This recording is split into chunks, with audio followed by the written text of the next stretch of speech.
नमस्कार मित्रमैत्रिणींनो, आज आपण बाभूळ या झाडाची माहिती घेणार आहोत.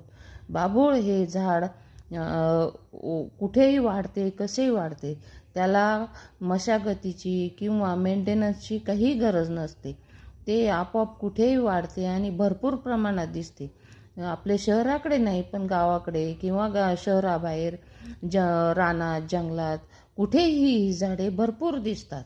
आणि या झाडांना लावण्यासाठी खास काही प्रयत्न करावे लागत नाही.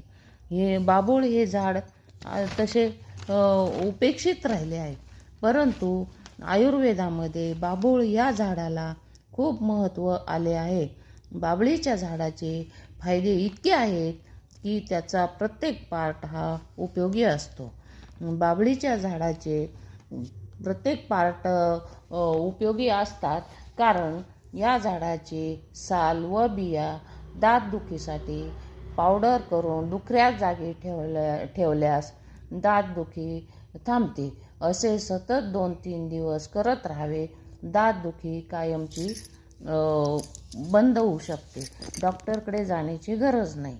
या पावडरचा उपयोग आयुर्वेदिक दंतमंजनामध्ये वापरतात. त्यामुळे दात किडणे, तोंडाचा वास येणे या गोष्टी होत नाही आणि दात देखील स्वच्छ आणि टणक होतात. फर्निचर बनवण्यासाठी बाभळीचे लाकूड वापरतात. झाडाची पाने व बिया शेळ्या मेंढ्या आवडीने खातात व त्यांच्या पोषणासाठी हे खूप आवश्यक आणि फायद्याचे असते. पानांचा उपयोग केस गळतीसाठी तसेच शेळ्या मेंढ्यांना खाण्यासाठी सुद्धा वापरतात. आणि तसेच केस गळतीसाठी आयुर्वेदिक तेलामध्ये या बाभळीच्या पानांचा उपयोग केल्यास फायदा होतो.